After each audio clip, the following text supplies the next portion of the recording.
picture this. It is August 15th, 1931. Okay. The global capitalist system is, quite literally, collapsing around everyone's ears.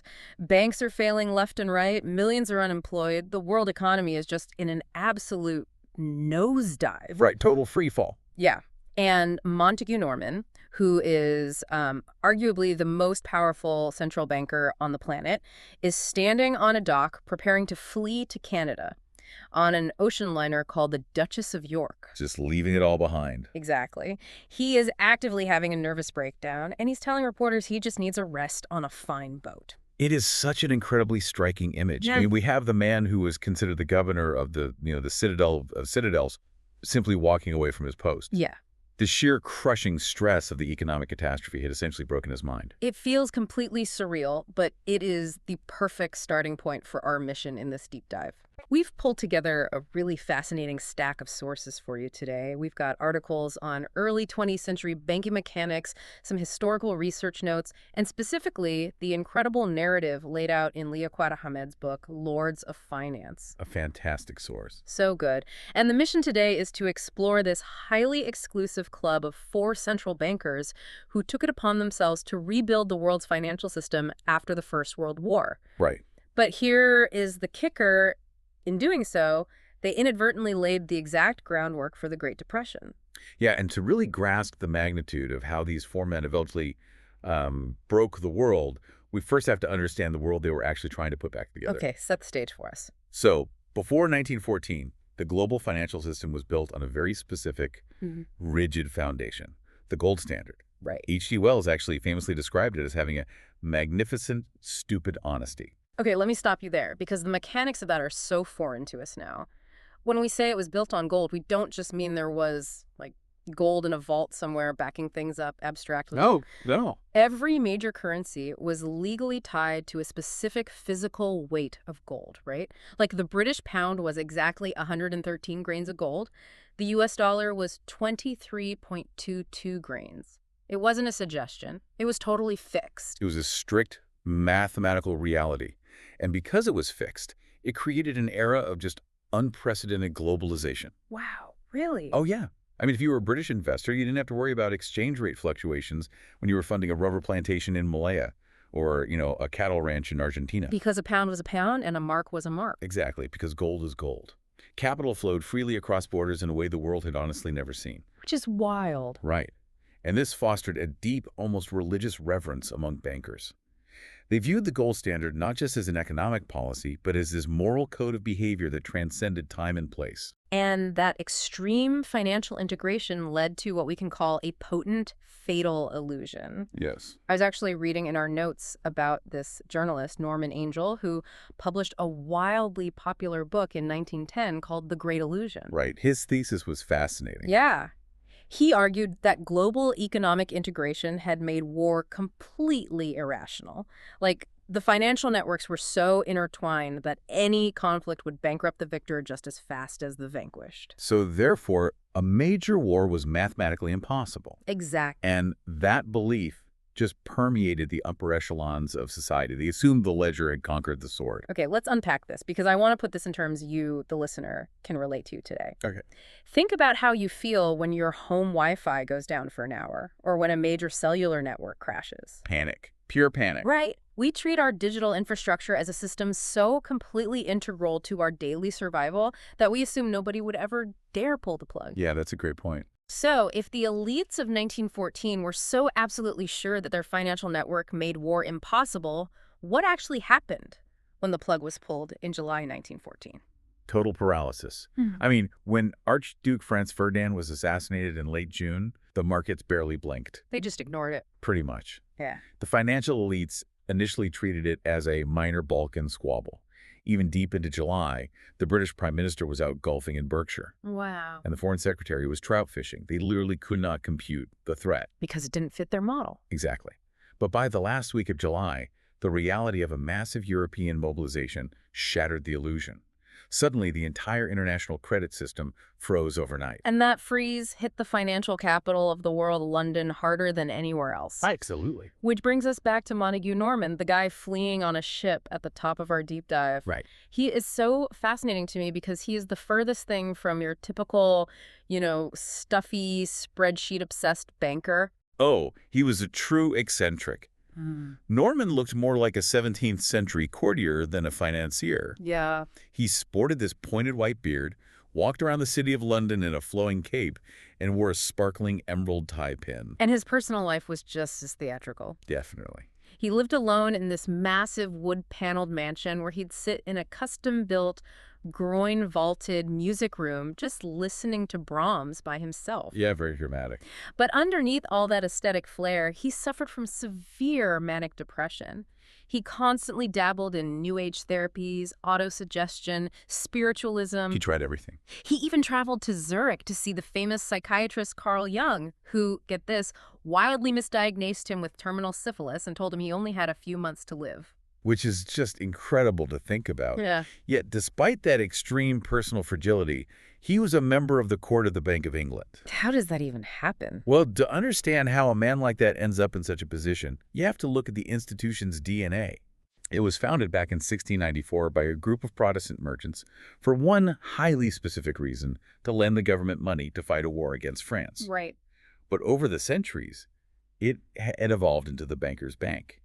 By 1914, it operated basically like an exclusive gentleman's club. Right. Our sources call it the Buggins turn principle. Yes. You didn't become governor of the Bank of England because you were the most brilliant economic theorist in the room. Yeah. You got the job because you went to Eton, you belonged to the right family, and it was simply your turn in the rotation. Exactly. It was essentially part-time work for these elites. So weird. And that aristocratic amateurism is exactly why July 1914 was such a shock to their system. When the crisis hits, these elites are utterly terrified. I bet. The London Stock Exchange closes for the first time since 1773. Wow. The commercial banks start hoarding gold in their own vaults, practically begging the British government to stay out of the war. They knew that the City of London's entire livelihood depended on international trade. Because if the ship stops sailing, the trade stops. And if the trade stops, those merchant banks go bankrupt instantly. Instantly. But wait, I have to push back here because there's a massive contradiction. Okay, what is it? You have Montagu Norman, an incredibly fragile guy who regularly had nervous breakdowns over broken engagements and minor business disputes. Right. Yet he is somehow the calmest person in the room while the entire London banking establishment is crying over their ledgers. How does a global panic cure a mental breakdown? It seems completely counterintuitive. Yeah. But the crisis actually gave Norman a singular overriding purpose. Really? Yeah, his manic depression often left him adrift and tormented in times of peace. But the sheer chaos of 1914 focused his mind completely. So he just dialed in. Exactly. He worked morning and night disentangling unpaid trade debts. He actually later wrote to a friend that he hadn't felt better in years. That is wild. So he thrives in the chaos, but his colleagues' terror really highlights a fatal flaw in the British system. They built an empire assuming peace was a permanent condition. When the shooting started, their entire financial foundation crumbled instantly. It did. And that lack of preparation in London stands in stark contrast to their rivals across the Channel. Germany! Yes. While the British were caught entirely off guard by the financial freeze, the German state had been actively anticipating this exact scenario for years. Enter our second central banker, Hjalmar Schacht. Exactly. And Schacht is the polar opposite of Montagu Norman. He is this rigid, fiercely ambitious outsider at the Dresdner Bank in Berlin. Very different background. Yeah, he didn't come from a wealthy banking dynasty. He grew up lower middle class. His father was this restless wanderer who emigrated to America, failed at several ventures, and eventually retreated back to Germany to work as a lowly clerk. And Schacht's entire career seems driven by this determination to avenge his father's failures. Oh, that makes sense. He is described in our sources as walking with a curiously stiff gait, always wearing these incredibly high, gleaming, white celluloid collar. Very uptight. Right. He adopted the look of a rigid Prussian officer. But underneath, he was a calculating, self-made financial wizard. Now, why was Germany so prepared while Britain panicked? It comes down to a prior scare, right? Right. The Agadir crisis of 1911. That event changed everything for German finance. So in 1911, the Kaiser tried to provoke a political confrontation with France over Morocco. Okay. But in the middle of that geopolitical standoff, Germany was hit by a massive, debilitating financial panic. Oh, man. The stock market plunged. French and Russian banks suddenly pulled their short-term funds out of Berlin, and the German public panicked, rushing to cash in their paper money for physical gold. Because under the gold standard, that's your right. You can literally walk into a bank, slap down your paper, and demand heavy metal. Exactly. And if everyone does it at once, the bank fails. Right, and the Reichsbank came dangerously close to running out of its gold reserves entirely. The Kaiser was deeply humiliated. I can imagine. He had to back down to the French militarily because his banks were bleeding out. Afterward, he explicitly summoned his top bankers and demanded they completely bulletproof the economy for a future war. He vowed to never be financially blackmailed again. Here's where it gets really interesting. So they essentially spend the next 3 years running a shadow arms race. That's a good way to put it. Everyone talks about the dreadnoughts and the artillery, but Germany was building up bullion. Yeah. By 1914, the Reichsbank has stockpiled $500 million in gold, which was more than double what the Bank of England held. And they went even further. They revived this crazy old plan from Frederick the Great. What, Julius Tower? Yes, they literally locked up another $75 million in physical gold and silver in the Julius Tower at the Fortress of Spandau. That sounds like a movie. It does. Okay. They systematically restricted foreign deposits and built a massive war chest.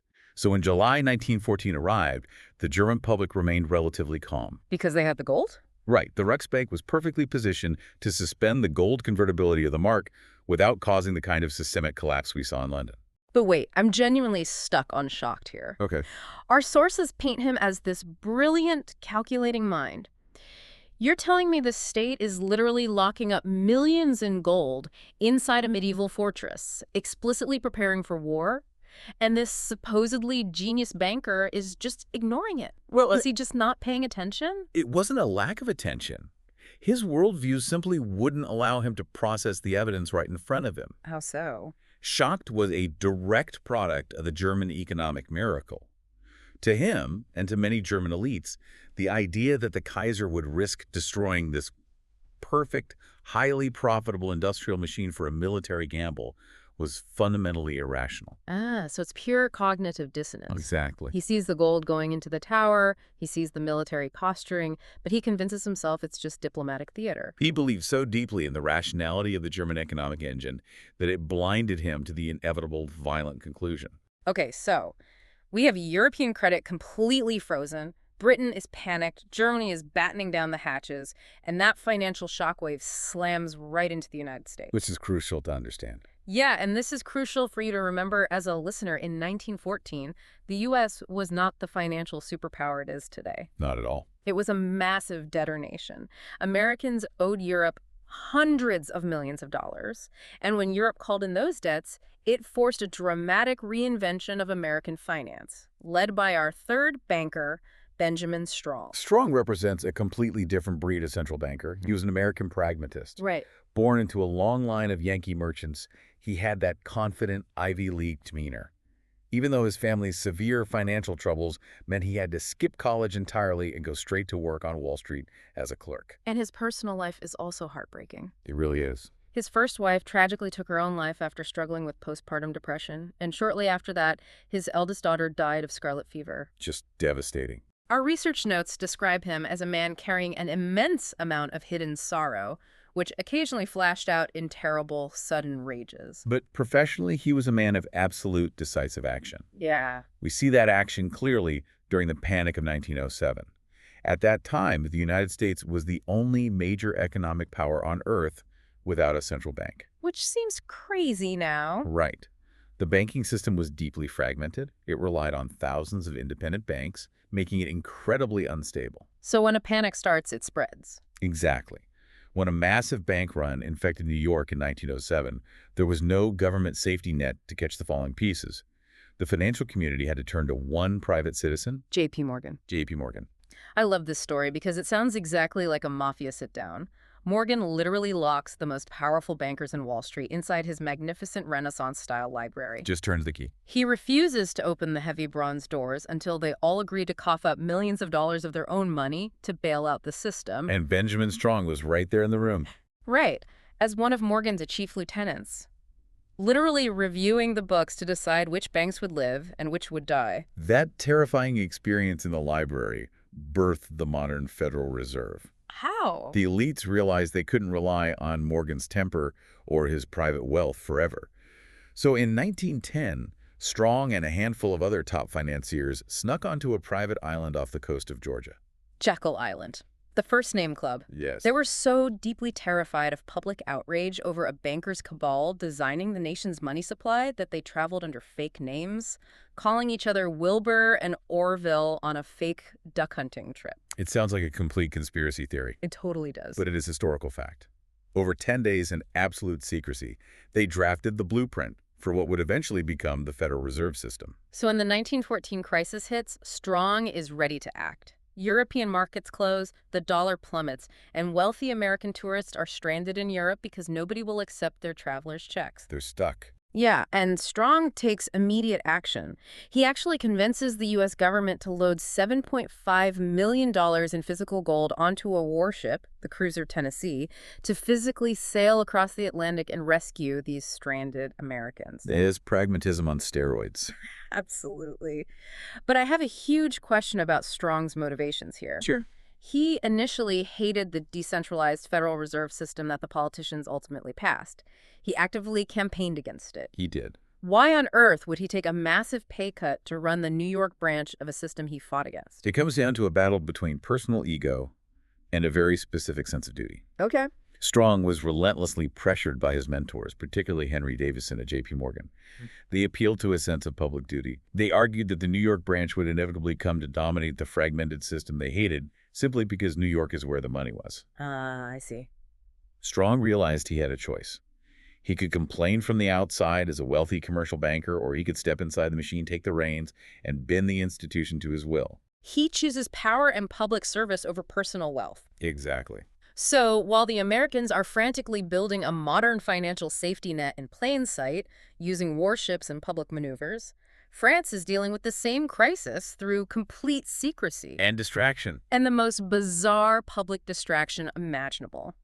Let's shift to Paris in July 1914 and our fourth banker, Émile Moreau. The contrast here is just striking. Paris in the summer of 1914 is truly surreal. Set the scene. Well, while the rest of Europe's banking centers were panicking over the mobilizing armies, the entire French nation was fixated on a murder trial. Yes. The wife of the finance minister, Madame Caillot, was furious that a conservative newspaper, Le Figaro, was leaking her husband's old love letters. So she dressed up in her finest designer clothes, walked into the newspaper's offices, and shot the editor 6 times at point-blank range. Right there in the office. It is the ultimate shiny object. The public is eating up every scandalous detail of adultery and high society drama, while the global economy is literally crumbling. They couldn't look away. So, what does this all mean? It reminds me so much of modern social media algorithms. We get so completely absorbed by a celebrity scandal or a manufactured online controversy that we completely ignore the systemic collapse happening right outside our window.